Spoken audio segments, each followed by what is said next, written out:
CBS Radio Mystery Theater presents...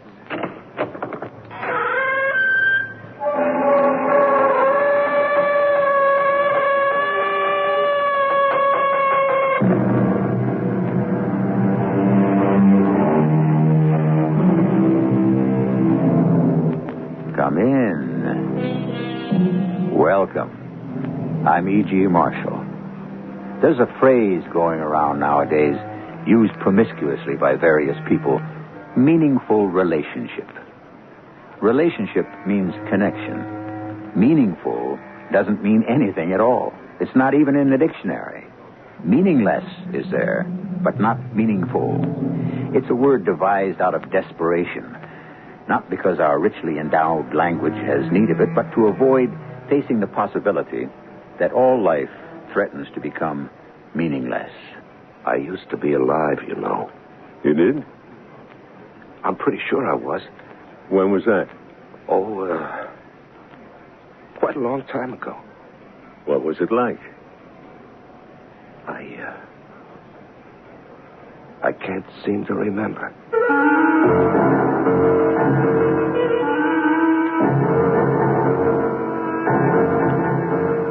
Our mystery drama, Answer Me, was written especially for the Mystery Theater by Elspeth Eric and stars Larry Haynes.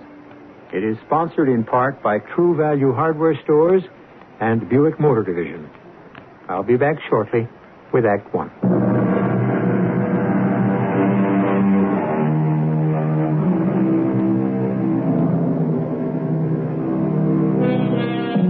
Do you look at the people you pass on the street, or do you simply walk on by?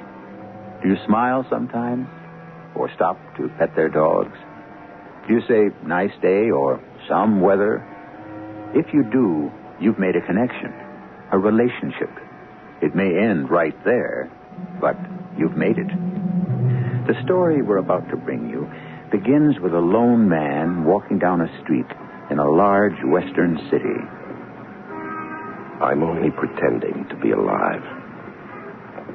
In my nice gray slacks and my nice blue jacket and my nice black loafers, I trudge down this strange street.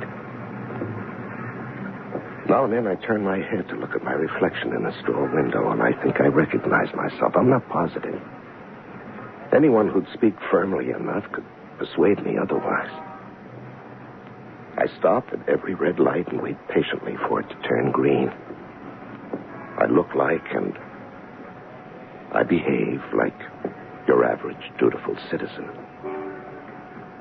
But I'm really dead, and I know it. It's part of the pretense that makes me turn and enter the bar. A grubby little place with no customers, just a large, empty-faced man performing the usual bartending chores, polishing the glasses, wiping the counter. I sit down on one of the stools and sneak a look in the big mirror. There's nothing out of the way there. I look like any man who stopped off for a drink at 11 o'clock in the morning. Yes, sir. What'll it be? A scotch? Any special brand? No, whatever, any kind. Soda? Water? I guess water. Mix it for you? No, please. Hey, Thanks very much, thank you. That's okay.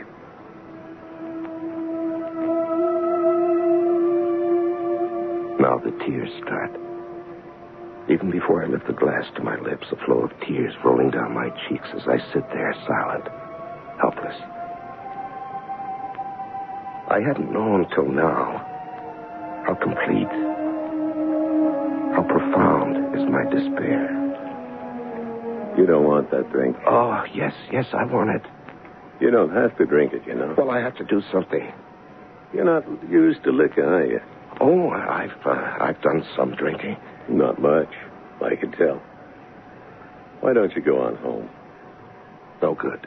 Your wife will be worried. My wife's dead. Oh? That's not what you think. She died 5 years ago. Still? 3 weeks after we were married. She came down with polio. Tough. You know, she lived for 10 years, and then she died. It was a hell of a 10 years, if you really want to know. I can imagine. Oh, there's a customer. Hey there, Mr. Vincent. He's one of my regulars. Stops in for a beer, that's all. How's everything with you, Mr. Vincent?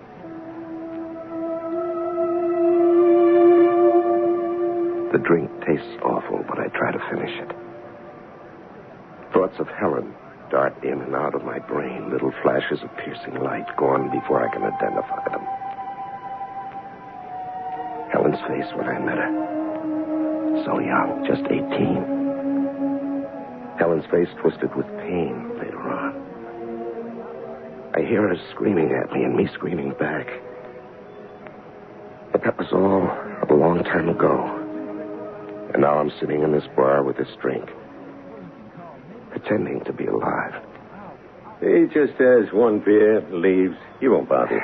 Well, I'm not much good with people these days. Want me to leave you alone? No. I appreciate... You see, I wrote a book. You did? Yeah, it was published, actually, yes. Yeah, I wish I could write. But it wasn't reviewed. You mean like in the papers? No place. Nobody paid any attention to it. It was ignored. Well, how can they do that? Well, there's only so much space and hundreds of books. Wasn't considered significant enough to give it any space. You shouldn't take it personally. Well, what other way is there to take it? Well, I don't know. I'll tell you what. What? It's just a suggestion. Why don't you get the heck out of town? Go where? Who cares? Any place. Mexico, Hawaii, Canada. Just go. And do what? How should I know? Just go. It's something to do. Better than sitting in some bar, the state you're in. Mexico, huh? Sure. Why not? You got some money? Yeah, some. So go. But watch out for the tequila down there.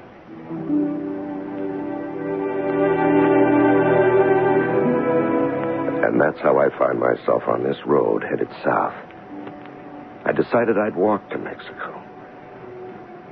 The idea of sitting still on the plane was impossible. I don't own a car. And the effort of putting one foot after the other makes me feel somewhere near alive. Every so often the truck driver stops and offers me a ride, but I always refuse, politely. And still, I feel a little grateful that someone does me that slight courtesy, pays me that small attention. I don't feel quite so dead. How far are you going? What? You going far? Mexico. Well, that's quite a ways from here. I'm not going that far, but I could take you a few miles. No, thanks. You're tired, aren't you? No, I'm all right. You're sure you won't ride a few Well, miles? thanks for the offer, though. You're not just tired. You're frightened. Well, You're desperate. I can see it in your face. No, You're haunted.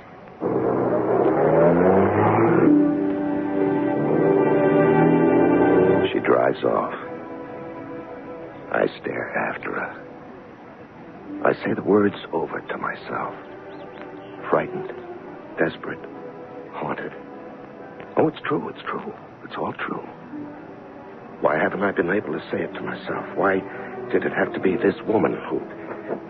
I'm running down the road fast as I can, breathing hard, trying to call out to her. Now, all at once, I see a car. It's stopped by the side of the road, and I see her get out. She's a woman about my age, dressed in yellow, looking quizzically at me as I get near her. Changed your mind? If it's all right. Sure, get in. Come on, shove over. Yeah. Very kind of you to stop. I knew you'd reconsider. Oh, how did you know? The way one does sometimes. Only you don't know me. You feel like telling me your name? Paul. Mine's Sylvia. That's enough conversation for now. It's hard for you, isn't it? Well, you're the first person I've talked to in a month, except for a bartender. You don't seem to me to be a drinking man. Well, he's the only bartender I've ever talked to. I won't ask you any more questions. Thank you. Instead, I'll tell you all about myself, all right? Yeah, all right. My name is Sylvia.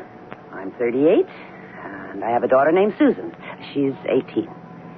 We live in the Free Life Commune, not far from here. We moved in there when my husband left me 10 years ago. I write poetry when it occurs to me to do so. Otherwise, I just live.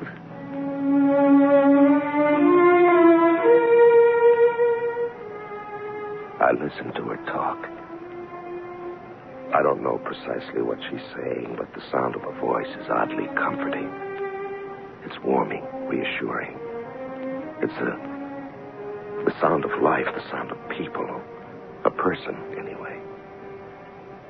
I begin to drink in the words as though my soul has been parched, and she is pouring water into it and making it grow, expand. I can hardly believe it. I don't want to believe it. But I am coming back to life after a long time away. Well, this is it. This is where I live. Up the hill there. That's where the Free Life Commune is. Oh. Yeah, well, I'll get out. Oh, no. Don't do that. Come with me. See what it's like. Well, there'll be a lot of people. Oh, you would have to meet them. My daughter and I have a cabin. We can have something to eat there. We don't have to go to the communal hall. Susan won't expect you to talk if you don't feel like it. Lots of times she doesn't feel like it either. Lots of times I don't. Really? We're all looking for the free life. That's why it's called the Free Life Commune.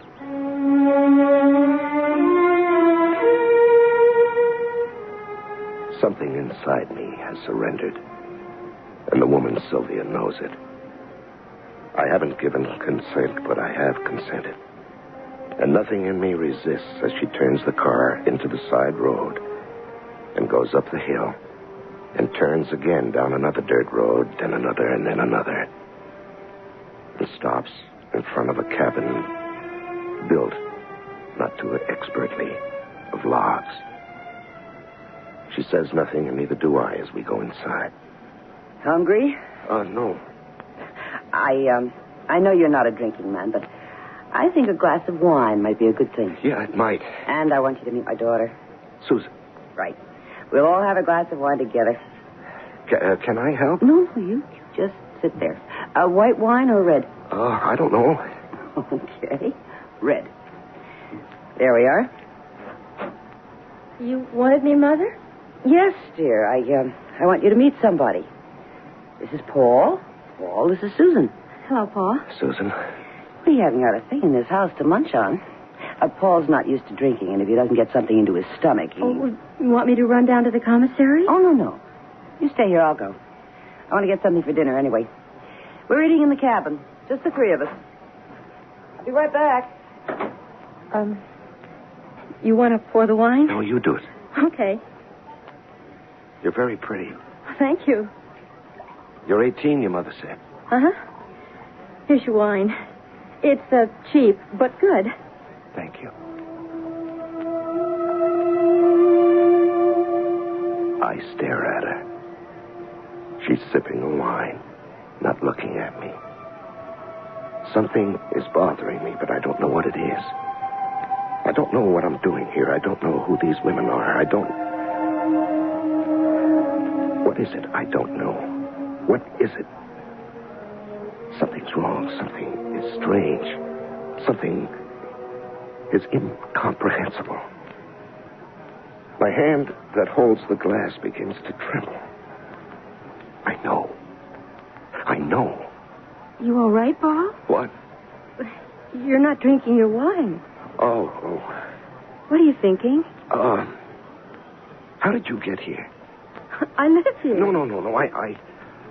I mean just now. I mean when you showed up just now. How did you get here? Well, through the woods. There's a path. No. I mean, how did you happen to walk in at just that minute when you did? My mother called me. No, she didn't. I was here. She didn't call you. She just said she wanted me to meet you. And the next thing I knew, you walked in. She didn't call you at all. Oh, you mean she didn't say, Susan, come here? She didn't say anything. I know. I was here. Oh, Mother never calls me that way. Well, there's no other way. What other way is there? She thinks it, and I receive it. Are you talking about telepathy? Telepathic communication? I've heard of that, but... If you have to give things names, I guess that's what it is. Come on, drink your wine. Mother's on her way back. Have you ever felt that your telephone was going to ring a split second before it actually rang? It's happened to me and to some others I know. Was this because you ardently wished that it would ring? Or was it because some faint electrical impulse in the wires reached you? Or was it because the caller was thinking intently about you as he finished dialing your number? Frankly, I don't know. Perhaps it was for none of these reasons. I'll return to you shortly with Act 2.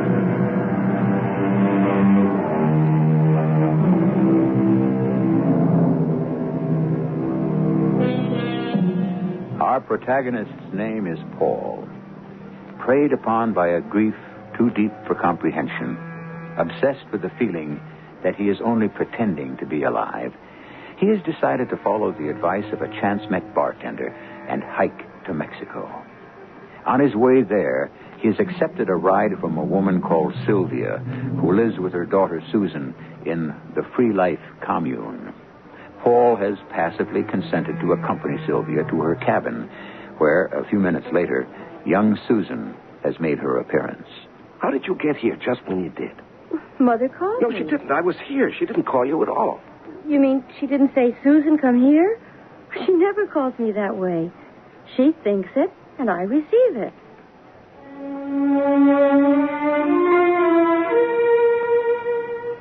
I'm staring at her. Young, slim. Her blue denim pants clinging to her legs. Her big, bulky sweater swallowing the upper part of her body. Her blonde hair falling over her shoulders. Come on, Paul, drink up. It's not very strong wine. Cheers. Yeah, cheers. How do you know your mother's on her way back? Because she is.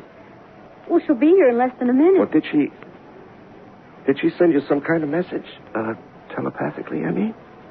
She must have. Otherwise, how would I know? Yeah. Yeah, well. Suppose she doesn't come back in less than a minute. But she will. She's here now. No, she's not. All I could get for dinner was chipped beef. All right. Oh, fine. Paul, What? do you like chipped beef on toast? And we have some apples and cheese, I think. Anything, yes. Huh. Is this my wine? Oh, I'll pour you some, Mother. That's Paul. Sylvia, Yes, Paul. when you were at the commissary, Susan and I were talking. I couldn't understand why she came back when you hadn't called her. Not really called her out loud. Oh, that. Yeah, and she said there was some kind of telepathy between you, telepathic communication. Susan said that? I didn't say that. He said that. Yes, that's true. But there has to be some kind of explanation, doesn't there? And later on, she said you were on your way back from the commissary. You'd be here in less than a minute. And in less than a minute, you walked in. Oh, what of it? You send mental messages to each other? Is that it? Oh, something like that, I guess. Yeah, well, how is that done? I don't know. Well, you must know. You must know. Why must I know? Well, because. Haven't you thought about it? Don't you wonder about it? Look, Paul, when Susan's father up and left us, and I had to go to work. Susan wasn't able to look after herself. I couldn't afford someone to look after her, so I had to do it myself. I couldn't take her to the office with me or the bookstore or the library, wherever I happened to be working. So I had to look after her some other way. And that's how it came about. Whenever I felt she was doing wrong or was in some kind of danger, I sent her a message. You told her what to do? Mostly what not to do. And she always knew? I mean, she always got your message? No, not at first. But when I got home at night, I had to scold her. Or punish her in some way, and pretty soon, it started to work, and it's worked ever since. Hey, let's have some more wine, what do you say? And let's open up a jar of olives, the good Spanish kind, okay?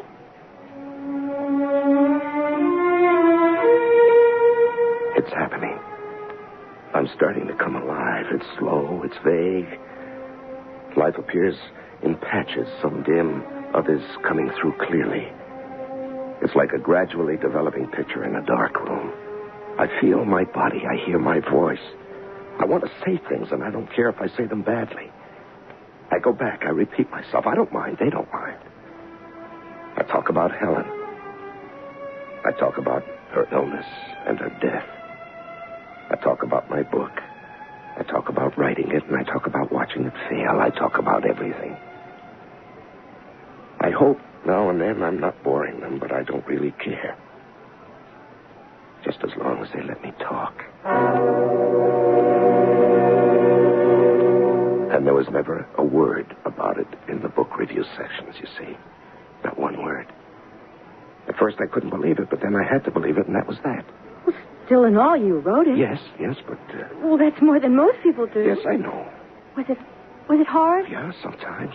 Was it fun? Sometimes, yes, sometimes. Well, then. And it was published. It even sold a few copies. That's nice. I'm coming more and more alive. I'm starting to remember all the movement of my life. And all the pauses, too. All that I've lived through, all the things that haven't quite killed me.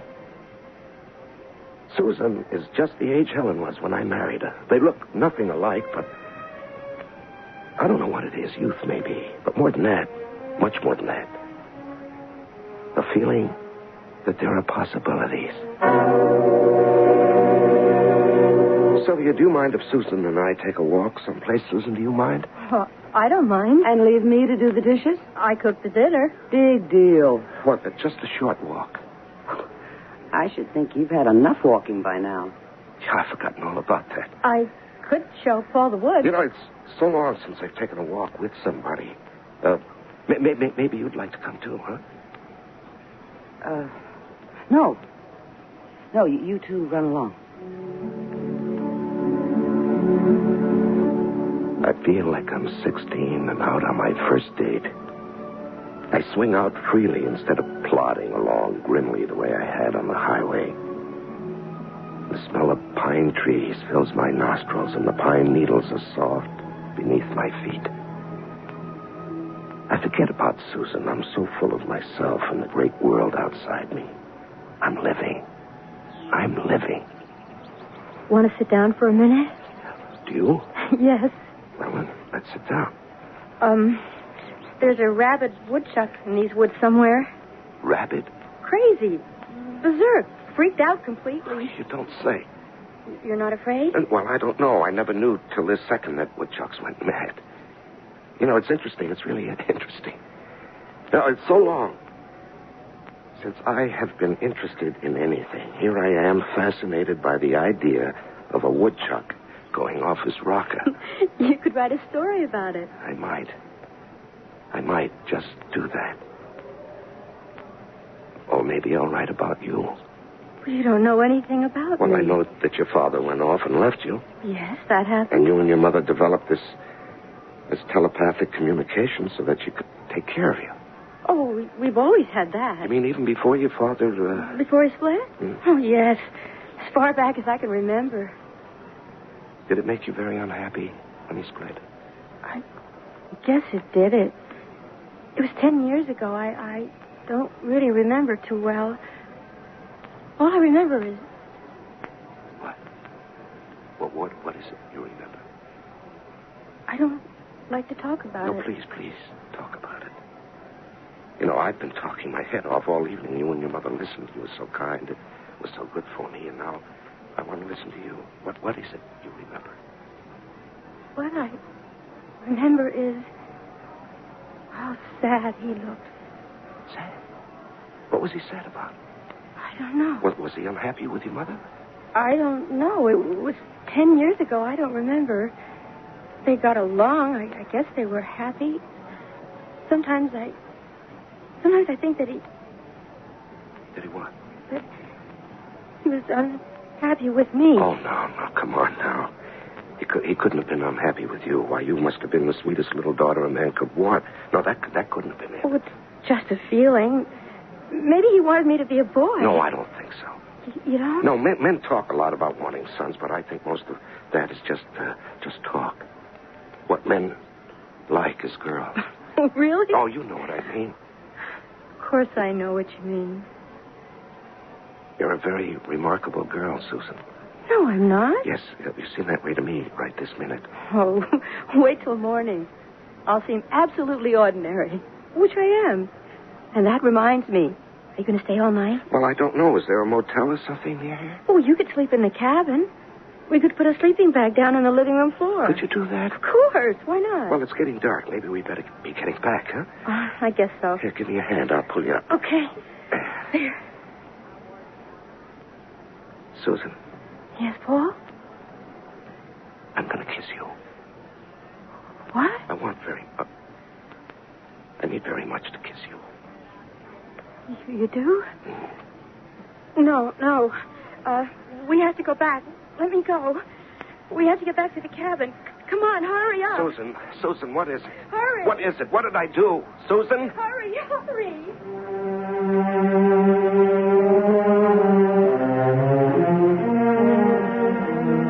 Relief from deep depression is greater than relief from the grimmest physical pain, and 1,000 times harder to achieve. Indeed, it cannot be achieved at all if by achievement we mean conscious effort, contrived artifice. It comes, or seems to come, by chance, by a miracle, as though from heaven. I shall return shortly with Act 3.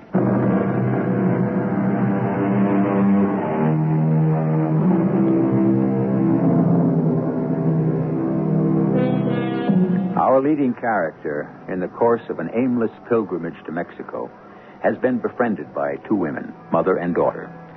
In the course of a few hours, he has told them a good portion of his life history, and his peace of mind is being restored. But resting and talking in the pine woods to the daughter, 18-year-old Susan, he has attempted to kiss her with a startling consequence. I need to kiss you. Let me go. We have to go back. Susan, what is it? Oh, hurry. What is it? What did I do? Hurry.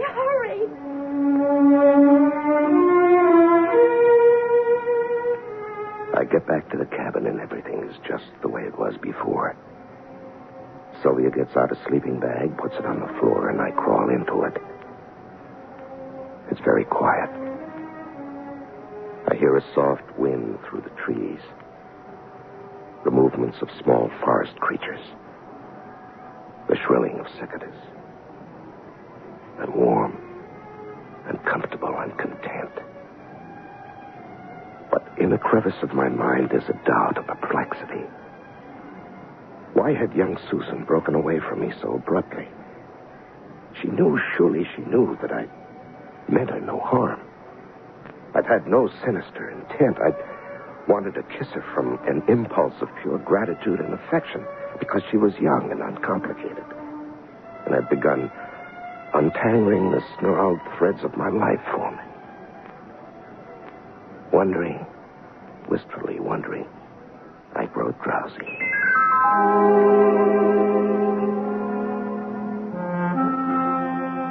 It's morning. Time to get up. Oh, yeah. We get up early here. Yeah, that's fine with me.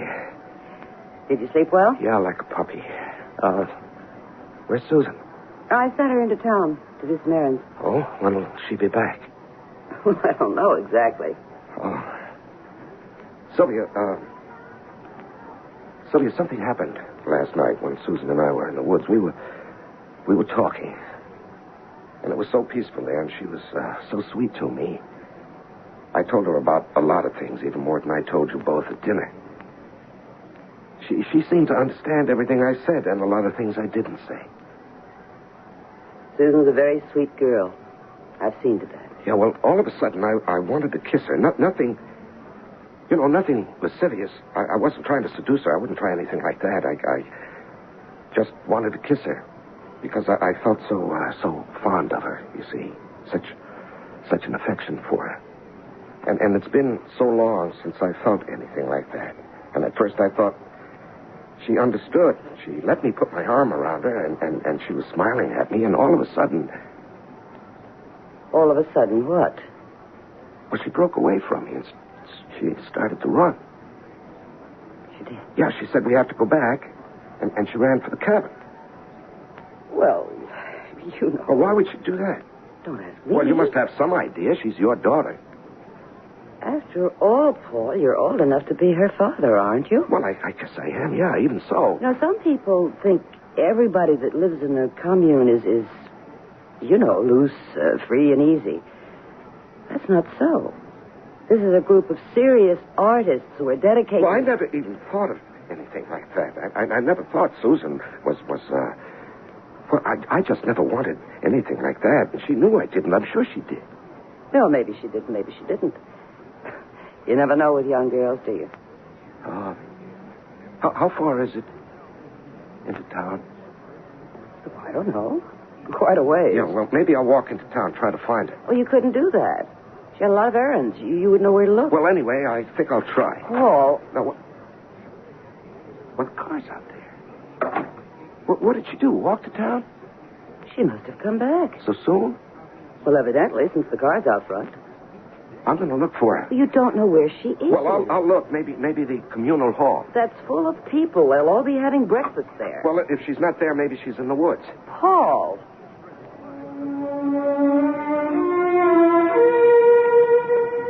Why can't I simply wait in the cabin for her to come back?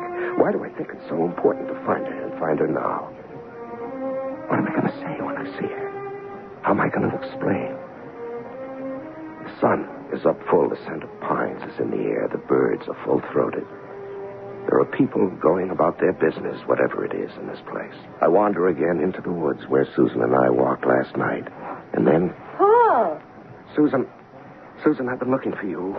Your mother said you'd gone into town, but the car was parked outside, so I know you must be back. Oh, I just went down the road to get some gasoline. Well, I looked all over for you. I even went up to the hall where everybody was having breakfast. Oh, did they give you something to eat? No. Nobody paid any attention to me. You must be hungry. No, I don't care about that. I want to talk to you about last night. What about it?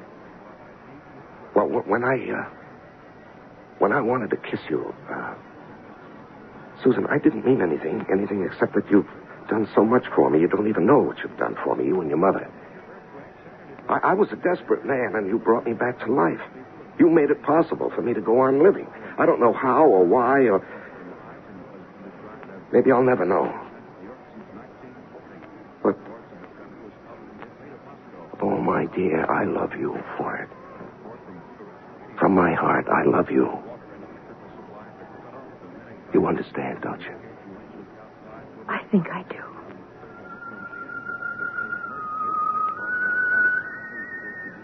I take her sweet face between my hands. I look into her clear eyes and bend my head down toward hers. A flood of tenderness surges through me.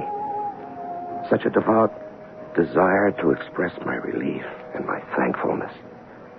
I feel that I've entered into some sort of state of grace, and my heart is overflowing. My face comes closer to hers. The woodchuck! Oh, there's the woodchuck. What? Oh, the rabid woodchuck behind you. Run, Paul, run! Susan! She's out of my arms, running like a wild thing through the woods, while I stand dumbstruck and miserable.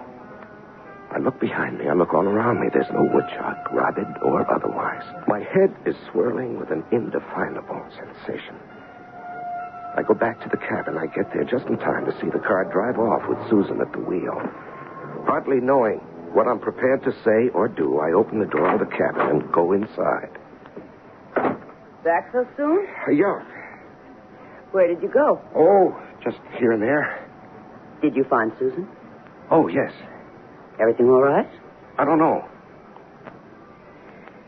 She's very young, Paul. She's 18. That's young. Yeah, you're probably right. I don't know. Maybe she misunderstood me. Probably. Yeah, but you don't misunderstand me, do you, Sylvia? In what way? Well, in a man and woman way. What are you talking about? I'm talking about making love to you. You don't mean that. Oh, yes, I'm thinking about it, and so are you. I am not. Of course you are. How long ago did your husband leave you? 10 years? You've lived 10 years with a growing child and no man. Why wouldn't you be thinking about it? I don't like this conversation. Let's change the subject. No, I won't. You know, you've done a wonderful thing for me, Sylvia, letting me stay here, letting me talk, unburden myself. I've carried such a weight on my heart for so long, and now it's been lifted. You're carrying a burden, too, and I want to lift that if I can. I don't know what you're talking about. I'm going to come over and put my arm around you and kiss you. Not the way I try to kiss your daughter, the way a man kisses a woman. Now look at me. Paul. Close your eyes.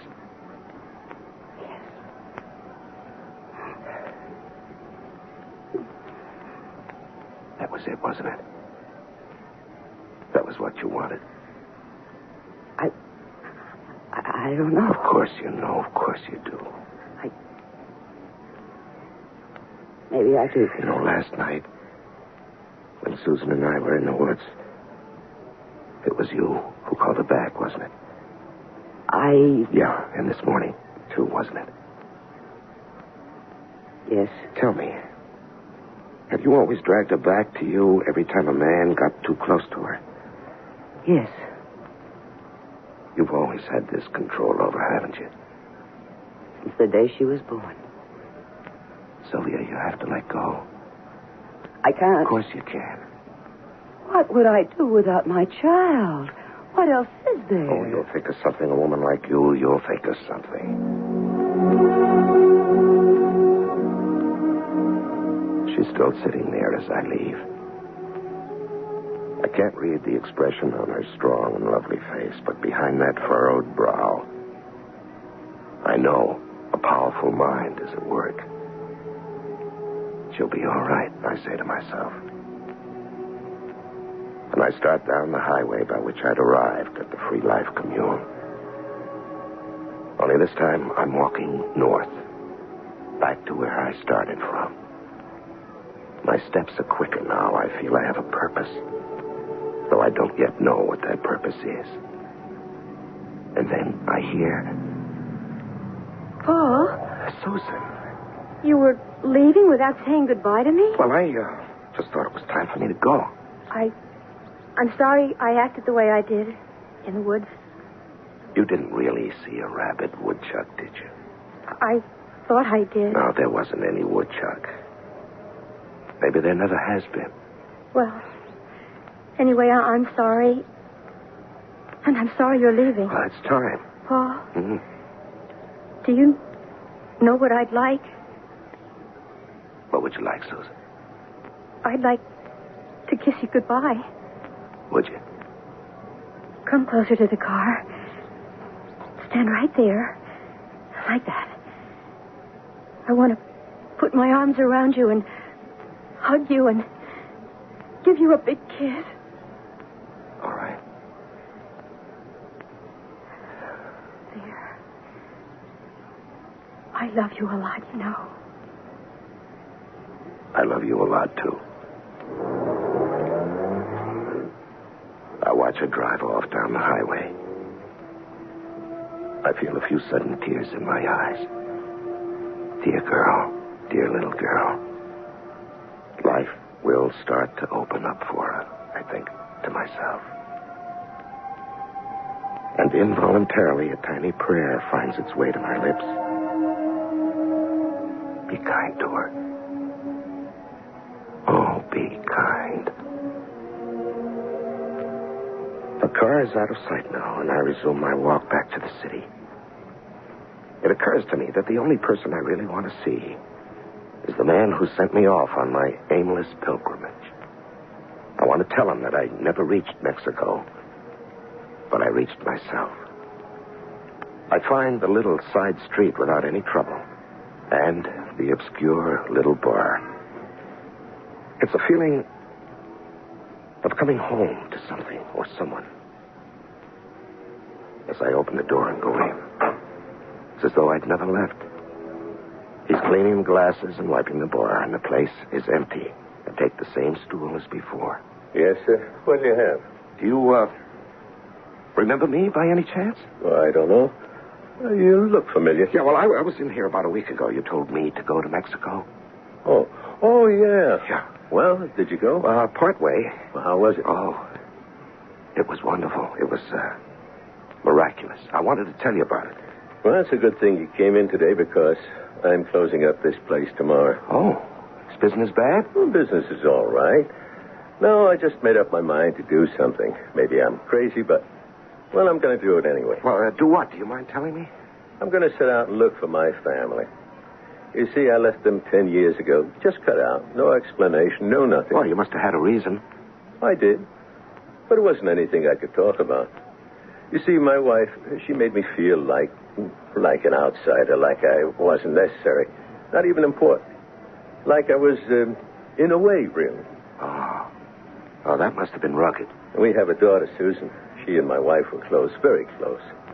Closer than any two people ever were. And I was just hanging around. You know what I mean? It's hard to understand if you haven't been through it. Yeah, well, what made you decide to go looking for them? I don't know. The feeling I got all of a sudden. That things might be different. Because I love Susan and I love Sylvia, too. That's my wife. Yeah. Where are you going to look? Lord knows. Maybe I'll head for Mexico the way you did. Well, if you do, there's a place between here and there. It's called the Free Life Commune. It's a good place to stop.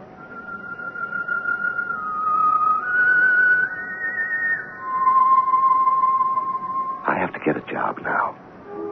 Find an apartment, fix it up. Get my typewriter out of hock and start a new book. You could say that nothing's changed. And you'd be right. But I've changed. And that's everything.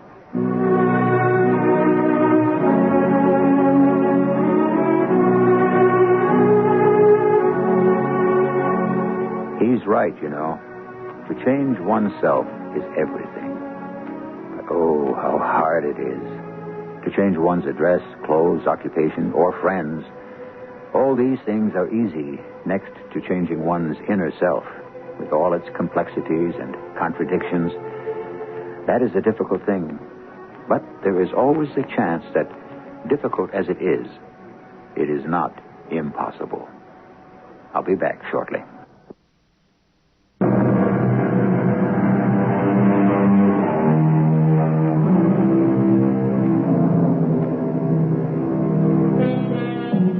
I suppose this has been a story about mind control.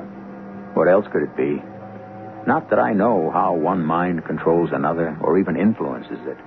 But no one can deny that all our impulses, as well as our inhibitions, all our aggressions, as well as our retreats, all our resistances, as well as our surrenders, all take one form or another, depending on the waves of thought sent to us by all the people we have loved and who have loved us. No man is an island, the poet said. And no mind is an island either. Our cast included Larry Haynes, Joan Lovejoy, Rosemary Rice, and Dan Ocko. The entire production was under the direction of Hyman Brown.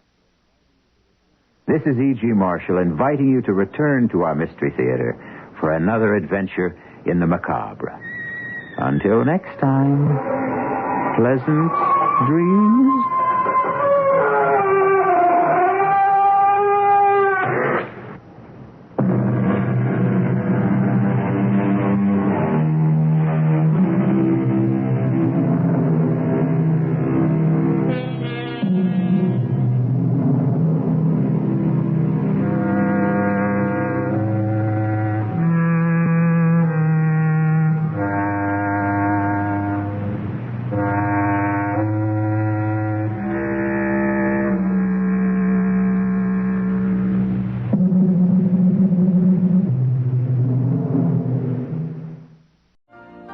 You've been listening to the OTR Gold Network.